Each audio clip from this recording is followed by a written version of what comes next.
They thought he could crush them with a shrug and a credit card.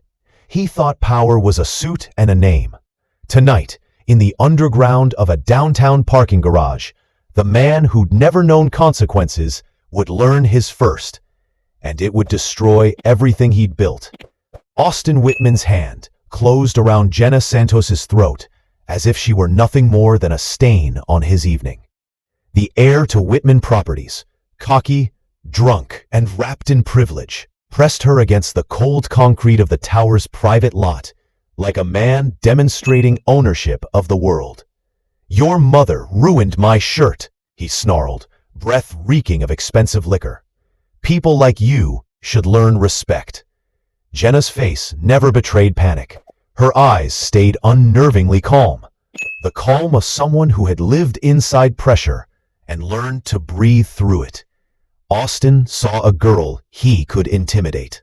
He did not see the fighter behind that stillness. 3 hours earlier, Jenna's mother, Maria Santos, had finished her nightly shift on the 47th floor. 40 hours a week. Actually more, she'd smile and say. Mopping, polishing, paying tuition, holding the fragile household together. At 48, Maria worked 10-hour nights so her daughter could chase a scholarship and a degree that neither of them believed would ever lead anywhere grand. They were invisible people who kept glass towers shiny for billionaires to admire. Austin had stumbled from a yacht party, intoxicated and dangerous, hunting for incriminating documents to bury yet another scandal. In the lobby, he tripped over Maria's mop bucket. A soaked designer shirt was all it took to turn humiliation into a performance. When Maria apologized, he decided it should be a lesson, display of dominance for his own amusement.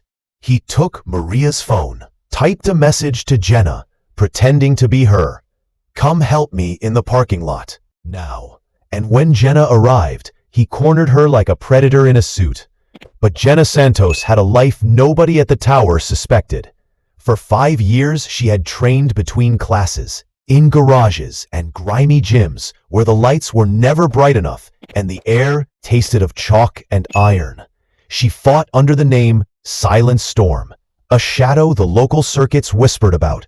17 wins, 15 by knockout, a record stitched together from sweat and secrecy. She'd kept it all from Maria because she didn't want her mother to worry, because hope can be dangerous when you can't afford it.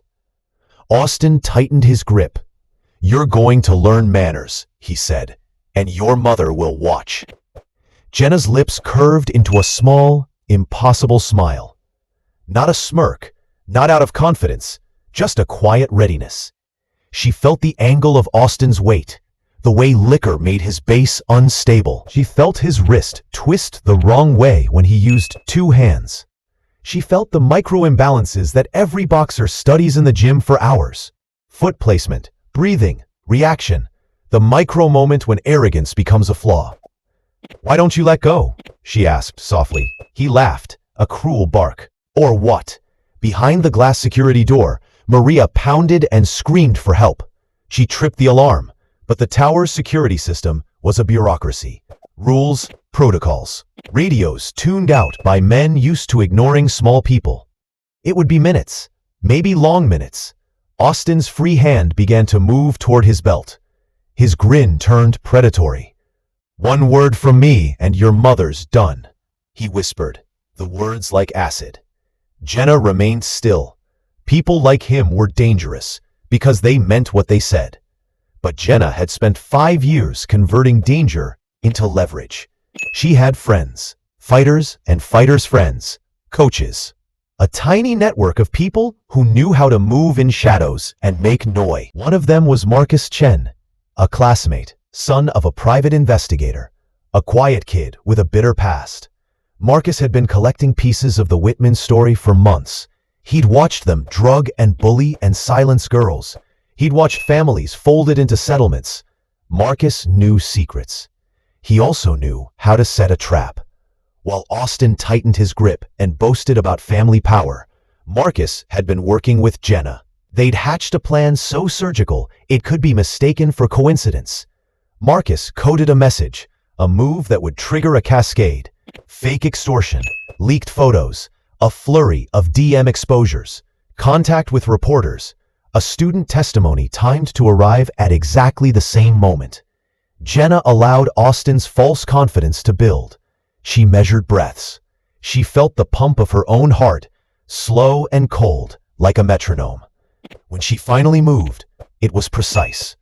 A tight, surgical counter that used Austin's momentum as its own. Her hand slid under his grip, seized the vulnerable connective tissue, and with nothing more than leverage and timing, she flipped him, using his drunken mass against him. The suit ate gravel. Austin's head hit the concrete. For a second, the world narrowed and his arrogance cracked. Instead of striking him senseless, Jenna stood and stared into his stunned face. There was no relish in it, only cold clarity. "You think money teaches you how to win," she said. "But it just buys you enemies who are patient." Just then, Austin's phone vibrated. He fumbled for it, face pale as he read a message. "Mr. Whitman, payment is due. Your party photos will go public at midnight. $500,000. Panic blurred him. He typed, deleted, typed again. Marcus's plan had more than a single device. He'd placed identical files and triggers in a dozen places. A burner account feeding a viral media contact, a simultaneous drop to an investigative journalist, 3 encrypted uploads to public servers, and a carefully timed tip to the university's conduct office. The goal was not just to humiliate Austin. It was to cut off the scaffolding that had kept him insulated. Family loyalty, contracts, donor influence. Marcus had watched, angry and furious that the Whitmans had destroyed his sister's life the year before. He'd become methodical, patient, and above all else, precise. Austin's phone erupted. Unknown sender. Images delivered. Then a formal notification from a federal investigator. Then a message from the school. Immediate suspension pending investigation. TMZ-style clips started popping up. Videos of Austin drugging and assaulting. They spiraled like a wildfire.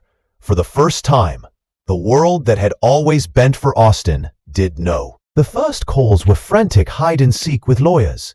Then, texts whispered of rescinded invitations. Then, a bombastic voicemail from his father that cracked with disbelief. "We're under raid. The FBI's here." The name Whitman had weight that started to crush its holder. Austin lunged for Jenna with the desperation of a cornered man. But it was too late. The structure that had hidden his crimes was collapsing in real time. A garden of dominoes Marcus had carefully pushed. Jenna watched the mask fall. Something relieved and terrifying in her chest loosened. She had not come for spectacle. She'd come because enough was enough. "You think you can do whatever you want," Jenna said into the cooling night. "You thought the world owed you impunity. It doesn't." He tried to claw back dignity with threats, lawsuits, money, ruin. But the precedent had been set. Evidence, witnesses, exposures. People began to talk. One by one, connections frayed. Investors who had once smiled politely at dinner calls now returned texts with silence. A sponsor rescinded a campaign. A key board member stepped down, citing urgent personal matters. The architect of those moves, Marcus, sent Jenna a single text.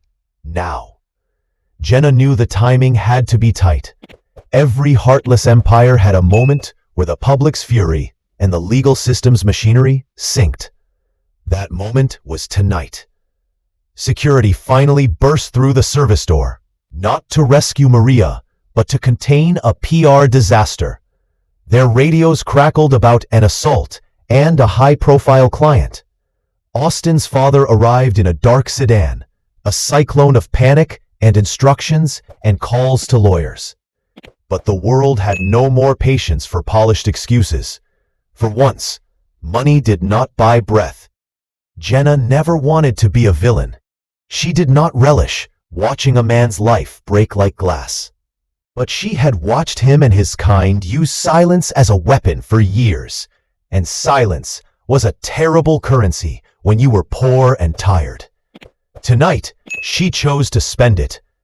They processed statements. Cameras caught Austin's face, still flushed from liquor, while dozens of screenshots and recordings poured into journalists' inboxes. The university moved publicly. Suspension, investigation, threats of expulsion. Federal agents followed leads into Whitman properties. The Whitman name, once synonymous with untouchable, now trended with a hangman's patience. In the days that followed, the fallout fed itself. Depositions came, witnesses swore. Contracts were voided. Sponsors pivoted to safer faces. The yachts and mansions were not touched, yet, but the social oxygen that had kept Austin alive was gone. He couldn't buy the absent friend's integrity. He couldn't purchase the trust of institutions. Jenna watched it all from a small kitchen with a view of the city lights, Maria at her side, clutching a mug that trembled. They watched the headlines and the video clips that clicked like a metronome. Jenna's fighting career no longer needed secrecy. Golden Glove Promotions came forward publicly to offer a contract Jenna had already signed in private. An offer that would give her financial independence, public standing, and the means to help those she loved. The $1 million deal Marcus and Jenna had planned for was not vengeance, it was restoration. At a press hearing, Jenna spoke. The voice that filled the room was steady, not bitter. "This isn't about revenge," she said. "Revenge is a game you play when you don't have a map. What happened here was accountability. We put light on the things power hides." Her words cut deeper than any punch. People nodded. Reporters scribbled. And somewhere a teenage girl watching in a dorm room felt a little less alone. For Maria, the relief was physical, a letting go of a stone that had sat on her chest for years. Marcus watched from the back, fatigue mixed with relief. His sister, who had been silenced by money and lawyers, began to be heard. Others came forward. The net widened until the architecture of protection collapsed, piece by calculated piece. There was cruelty, of course. Power fights to survive. The Whitman legal team filed countersuits, smear campaigns began, and dark money tried to muddy the truth. But the difference now was that truth had witnesses, documents, and a voice that could not be bought. Jenna's hands had always been meant for more than silent submission. In the ring, she learned that bravery is not fury. It's the ability to see what's fair and fight for it. She didn't celebrate with vengeance. She celebrated with the knowledge that she'd helped tip the scales. In the quiet afterward, Jenna knelt and hugged Maria.